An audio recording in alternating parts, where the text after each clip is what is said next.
Hey, horror fans, once again, it's the Horror Miser Monty G. Yes, time to do another movie review. This time we're going to remove the movie from Netflix.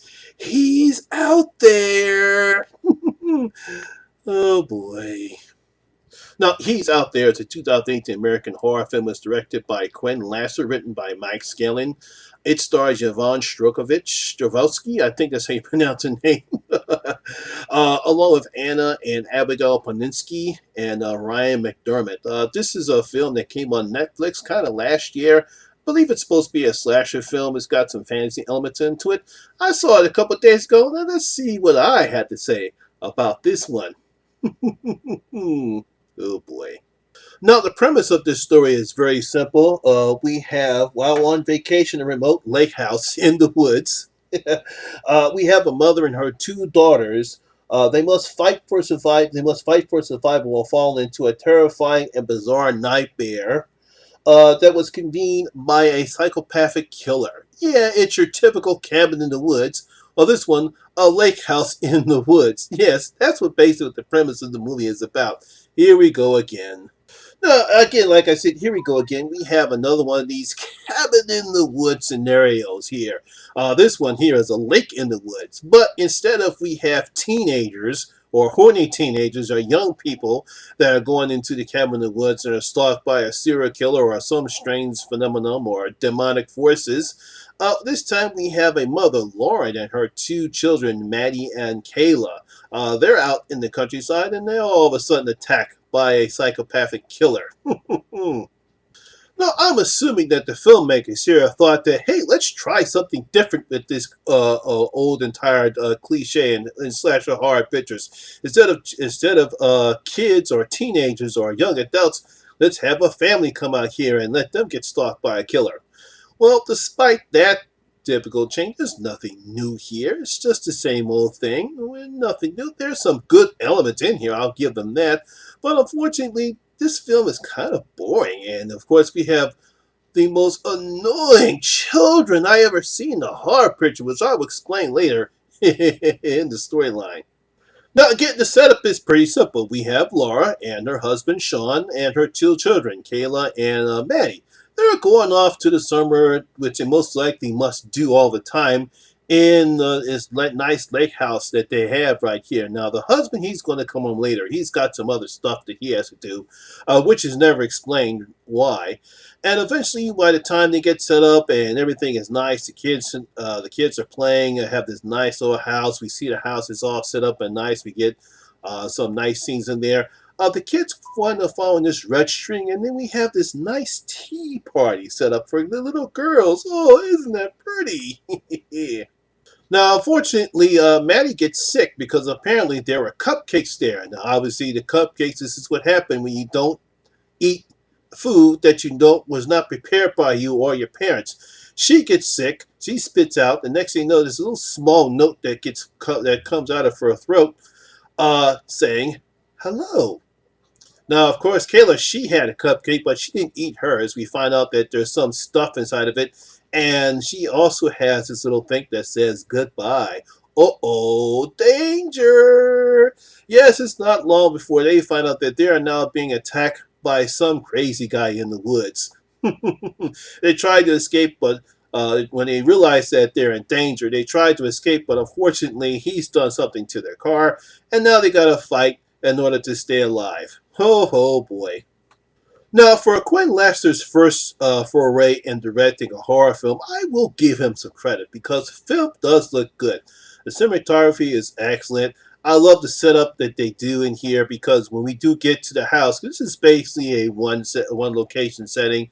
They don't really do anything else. But at least the location they chose it looks pretty nice. There's a shot that he does. It actually shows the isolation. By the time when Laura and her daughters get there, you see the camera raise up and you see the house by the lake and all the trees, and there's nothing. I mean, there's absolutely nothing there. You don't see shit. So while it looks beautiful, it actually shows how isolated they are, and that sets the stage of that they ain't going anywhere. Now, the setting of the tea party, it looks pretty nice too. It has some type of a fantasy feel. I like how the glosses of that setting looks. It's nicely set up. It kind of smacks. You get vibes of Alice in Wonderland here or any other type of fantasy setting there. Obviously, this is sort of the setup to make the girls at ease. So I do like what he's done here as far as how the film looks and the setup of the tea party and some of the other elements of the film. Unfortunately, it's a story that makes this film rather boring.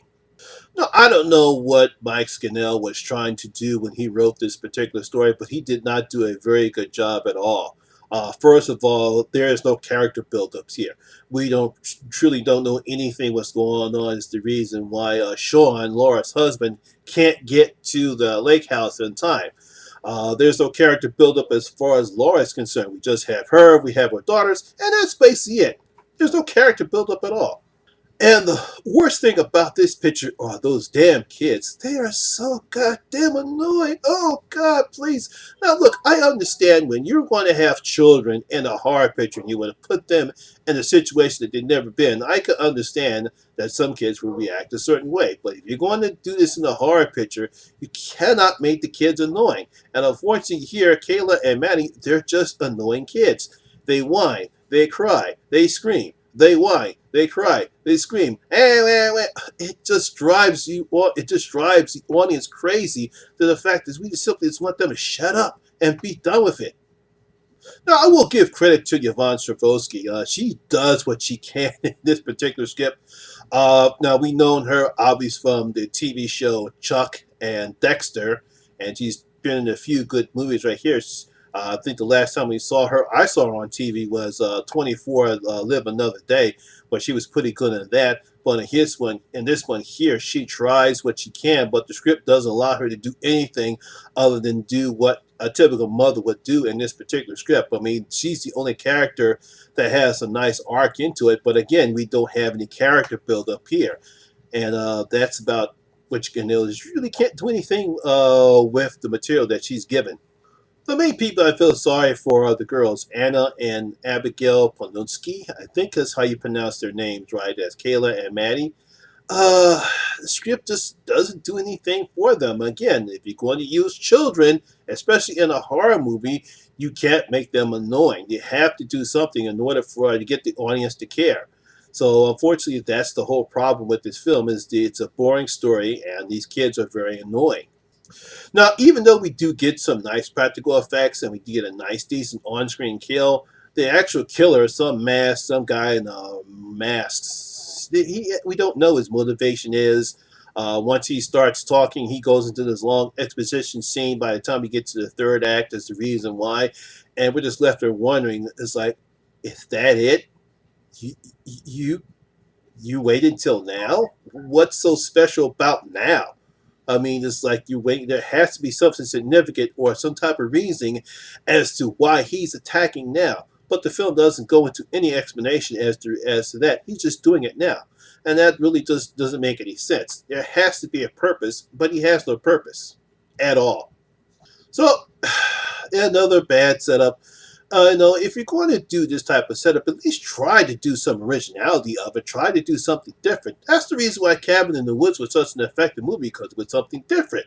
Here it's just a boring story, lack of character development, annoying-ass kids, and a very, very lackluster villain or protagonist. There's no motivation whatsoever. It's a boring-ass movie. I really didn't enjoy it. I hope you guys didn't see it. But if you did, you probably feel as I did. It's just a bad horror movie whatsoever. So, Horror Miser is going to open up his vote. And I'm going to give He's Out There 1.5 of my 5 gold coins. I'll give it 1.5 out of my 5 gold coins. I've seen worse horror pictures, but I've seen much better than this one. So, my horror fans, have you seen He's Out There? Do you think this is just a flat, boring horror picture, or did you actually enjoy it? Do you think this is pretty good? Leave your comments down in the comment section below and tell me what you thought about He's Out There. So, that's my video for the day, guys. Hope you did enjoy it. And if you did, please give it a thumbs up because it does help the channel out a lot. And once again, this is your first time here, please hit that subscriber button. Ring that notification bell. That way you can come and enjoy the horror experience with me, the Horror Miser Monty G. And as always, all my social media links will be down in the description box below as well. Once again, my name is Lamont Smith, better known as the Horror Miser Monty G. And always remember, horror rules. Ha! Let's take us home. We're out.